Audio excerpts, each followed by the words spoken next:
Every year, the glass industry transforms mountains of sand into more than 150 million tons of crystalline products. Imagine an entire city built only with the glass produced in a single year.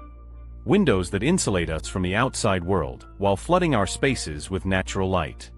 Fiber optics that carry data at the speed of light. Glass is a discrete but fundamental pillar of our modern civilization. But how do we manage to transform sand into objects that are so pure, strong, and versatile? Today, we're exploring a glass factory where science and ingenuity unite to turn the ordinary into the extraordinary.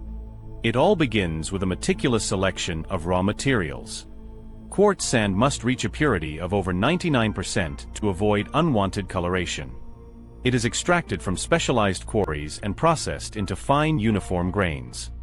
Next, sodium carbonate, also known as soda ash, is added to lower the melting point from 2,300 degrees Celsius to 1,500 degrees Celsius, saving vast amounts of energy. Limestone, calcium carbonate, provides essential chemical stability. Finally, recycled glass, called cullet, completes the recipe, improving fusion while reducing energy consumption.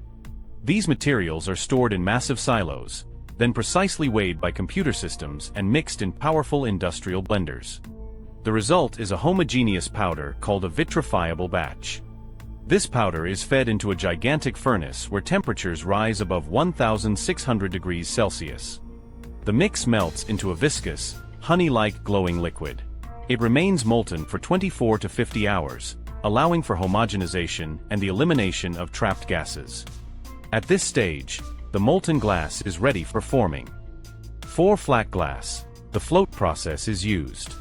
The glass is poured onto a bath of molten tin in an inert atmosphere, where it floats and naturally spreads, forming a perfectly smooth sheet.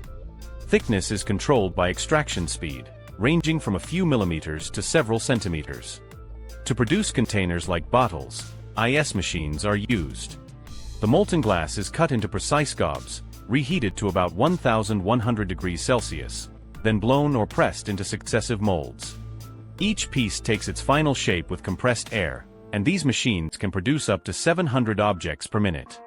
But at this stage, glass is still fragile due to internal stresses from uneven cooling.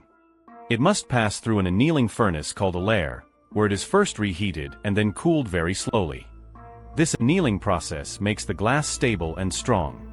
Once cooled, the solid glass is cut with diamond discs or carbide wheels guided by lasers.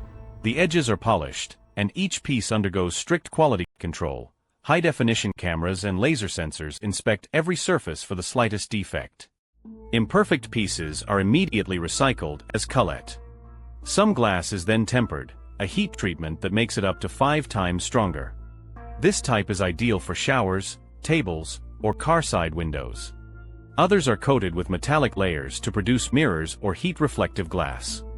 And so, simple grains of sand become technological and architectural objects, from modest bottles to towering glass facades.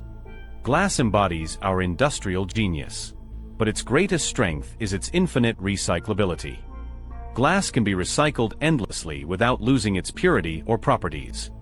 Every time you throw a bottle into a recycling container, you contribute to a virtuous cycle that saves resources, cuts energy consumption by 30%, and reduces greenhouse gas emissions.